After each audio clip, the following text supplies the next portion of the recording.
तो जनाब बड़े ज़बरदस्त मेहमान हैं जो कि आज मुझे शो में ज्वाइन करने वाले हैं, लेकिन सबसे पहले बात हमने करनी है उस मसले की जो कि एक अवामी मसला है और वाकई में इसमें कोई शक नहीं कि बजट ने अवाम की चीखें निकाल दी हैं।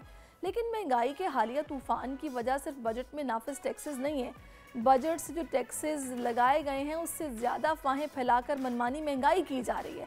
अशे खुरनोश के दाम टैक्सेस के नाम पर खुद साख्ता भी बढ़ाए जा रहे हैं। इसलिए हुकूमत ने वफाकी बजट 2024-25 से मुतालिक आवाम के तहफ़्फ़ुज़ात को दूर करने और अफवाहों के ख़ात्मे के लिए अपने बजट को जाने के नाम से तशहीरी मुहिम का आगाज़ किया है। इस तशहीरी मुहिम में हुकूमत ने सैलरी स्लैब से मुतालिक झूठी खबरों की तो वजाहत की है, लेकिन कहीं ये नहीं बताया कि असल हकीकत है क्या। इसी सारी सूरत हाल पर बात करने के लिए सीनियर तज्ज़ियाकार नज़ीर लगारी साहब ने हमें ज्वाइन किया। अस्सलाम वालेकुम लगारी साहब।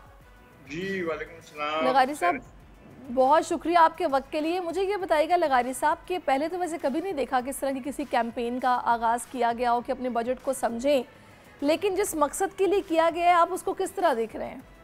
अच्छा, इसका असल मकसद ये नहीं है कि लोगों को बात पहुंचाई जाए।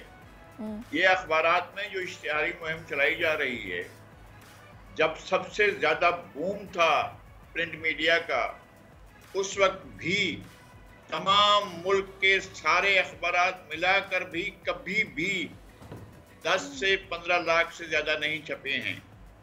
तो आज जो है वो मुल्क की 24 करोड़ आबादी को कितने अखबारात जो हैं जाकर लोगों को ये पैगाम पहुंचाएंगे जो अधूरा, नामुकम्मल और गलत हक़ाइक़ पर मबनी है, जिसमें हक़ाइक़ को तोड़ मरोड़ कर पेश किया गया है। इसकी हैसियत क्या है? इसको कौन मानेगा? क्या आपने लोगों की जेबों पर डाका नहीं डाला है? क्या ये बजट जो है वो आपने अपने तमाम मराद को, अपनी तमाम जो आपको हासिल अलाउंसेस हैं उनको बरकरार रखते हुए, आपने अपनी तमाम अयाशियों को बरकरार रखते हुए और अपने बच्चों के, फैमिली के सफ़र, यानी जो भी हुक्मरान अशराफिया है उसने उसको बरकरार रखते हुए ये बजट पेश किया है। इससे आम आदमी तो बुरी तरह से कुचल कर रख दिया गया है। लेकिन अशराफिया का क्या नुकसान हुआ है? यहाँ तक कहा गया है कि जो अरकान पार्लियामेंट इस साल अपना टिकट अवेल नहीं कर सकेंगे, वो लैप्स नहीं होंगे, वो अगले साल मुंतकिल हो जाएंगे। जो चीज़ें ये नहीं ले पाएंगे उनको फिर मिल जाएंगी। लेकिन ये कि आम आदमी को क्या मिलेगा? आम आदमी की जेब काट ली गई है। आपने हमेशा एक इस्तिलाह सुनी है, कोई जेब कतरे ने जेब काट ली। नहीं, ये जो अभी लगारी साहब, ये जो कैंपेन का एक हिस्सा है कि डोंट पे एक्स्ट्रा टैक्स, तो ये जो एक परसेप्शन बना है या फिर ये हकीकत आपने भी ऑब्जर्व की है कि ये बजट के नाम पर लोगों ने इजाफी मनमाना टैक्स भी वसूल करना शुरू कर दिया है कि जी सबको पता है महंगाई हो गई है तो इस मौके का फ़ायदा उठाया जाए, इसी महंगाई में जिम्मेदारी हुकूमत पे आएगी, फ़ायदा हमारा होगा।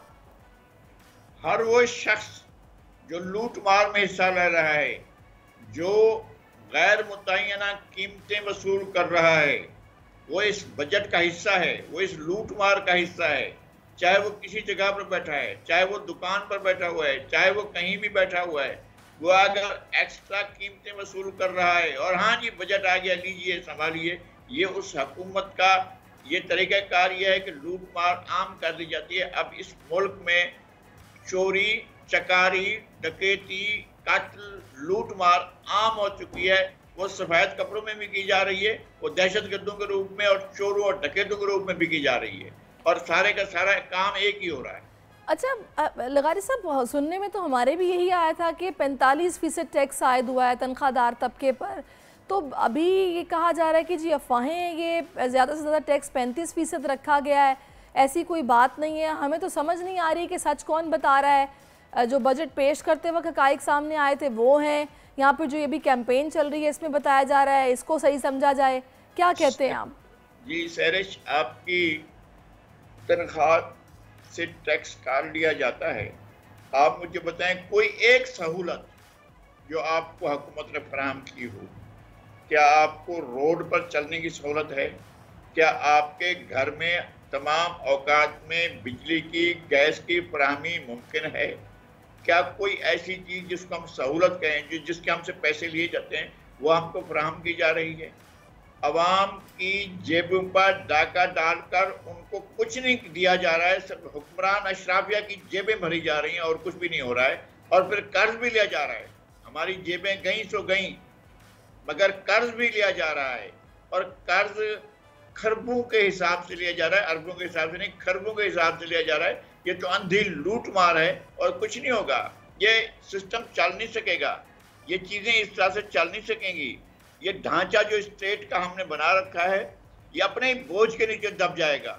आप देख लीजिएगा स्टेट का स्ट्रक्चर कैसे कोलैप्स करता है इस खतरनाक बजट के बाद, ऐसा तबाहकुन बजट के बाद। और जहां जहां टैक्स लगाया जा सकता है वो नहीं लगाया जा रहा है। वो क्यों नहीं लगाया जा रहा है? रिटेलर पर टैक्स क्यों नहीं लगाया गया? वो भी आप मुझे तो ये समझ नहीं आ रही कि ये जो दावा ये किया जा रहा है कि तरक्की की मंजिलें हमारे साथ तय करें चलें, कौन सी तरक्की की मंजिलें हम लोग तय कर रहे हैं? महंगाई होशरुबा है, लोग बिजली के बिल पकड़कर रो रहे हैं, एक आम आदमी क्या, अदाकार क्या, सभी सोशल मीडिया का सहारा ले रहे हैं कि हमारे पर जो जुल्म किया जा रहा है, खुदारा इस गर्मी में कुछ रहम करें। लोड शेडिंग अलग हो रही है, भारी भरकम बिल अलग आ रहे हैं, गैस अलग महंगी हो गई है, खाने पीने की चीज़ों पर GST अलग बढ़ गया है। मुझे बताएं कि कहाँ, कौन सी तरक्की की मंजिलें हैं जो हम तय कर रहे हैं? महंगाई का नाम तरक्की है, लोड शेडिंग का नाम तरक्की है, गैस शेडिंग का नाम तरक्की है, और लूट मार का नाम तरक्की है, डकैतियों का नाम तरक्की है, चोरियों का नाम तरक्की है। ये कौन सी तरक्कियां आपको और चाहिए? आप कितने लोगों के बच्चे, लाखों बच्चे वो स्कूलों से निकलकर सड़क पर आ गए हैं, इसका नाम तरक्की है? कौन सी तरक्की की जरूरत है हमें? इसी का नाम तरक्की है, और इसी तरह से ये आगे बढ़ रहा है। और रियासत को जिस तरह से ये स्टेट का स्ट्रक्चर खींच कर जा रहा है, स्टेट को खतरा लाके इस स्टेट स्ट्रक्चर से, इस ढांचे से, जिसमें सारे इदारे मिलकर एक ही काम कर रहे हैं कि यही काम कर रहे हैं जो हमें नजर आ रहे हैं, इसके अलावा और कोई काम नहीं कर रहे हैं। कौन सा डेवलपमेंट हो रही है? कौन सा आपने रेलवे का कर्जे के इंतजार में बैठे हैं? शायद चीन मेहरबान हो जाए, शायद चीन कहे कि आप MLA1 बनाएं। दूसरा लगारी साहब, मुझे तो ये समझ नहीं आती कि आपको याद होगा जैसे हुकूमत ने जनाब अपना इक़्तिदार में आई, उसके फौरी बाद जनाब सऊदी वफ्द आ रहा है और इसको बिरयानियाँ खिलाएं और हलीमे खिलाएं और इनको जनाब आप राम करें, बड़ा बिजनेस आएगा, बड़ी सरमायाकारी आएगी। मेरा तो ख्याल है सिर्फ बातों की हद तक रहा है, उसके बाद तो कोई ऐसी प्रैक्टिकल हमें डेवलपमेंट नज़र नहीं आई। MOUs पर साइन हुए ना, माजी में सैकड़ों MOUs जो हैं वो पड़े हुए हैं किसी ना किसी मकाम पर। मेरे ख्याल में उनको उठाकर डस्टबिन में फेंक दिया गया होगा। ये वादे भी डस्टबिन में फेंक दिए। हम तो आइसोलेट हो गए थे, हमारे साथ तो दुनिया ने फ्रेंडशिप छोड़ दी थी। ये तो अभी जब हुकूमत आई है इक़्तिदार में, तो उसके बाद ही लोगों ने हमसे मिलना शुरू किया था। अब हमसे मिल रहे हैं और हमारी जेब में सिक्के डाल रहे हैं। कौन सा सिक्का इनकी जेब में आया, वो इनकी जेब में आया हो तो हमें मालूम नहीं है, लेकिन इस मुल्क के खजाने में क्या आया है? हमें कहा गया कि हम फैसिलिटेशन काउंसिल बना रहे हैं जो फॉरेन इन्वेस्टमेंट के लिए काम करेगी। क्या किया है उस काउंसिल ने? हमसे कहा गया कि 100 अरब तक जो है हम गैर मुल्की सरमायाकारी लाएंगे। कहाँ गई वो गैर मुल्की सरमायाकारी? अपने मुल्क के हर जिले में जो है वो जमीनें आपने हथिया नहीं थी, हथिया ली गई।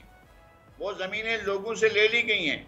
वो लोगों ने जहाँ काश्तकारी करनी थी वो आपने कब्जे में ले लिए। बस लगारी साहब, इस पर तशवीश का इजहार ही किया जा सकता है, क्योंकि जितनी ज़्यादा महंगाई हो गई है, गरीब शख्स का इस मुल्क में गुजारा करना बहुत मुश्किल हो गया है।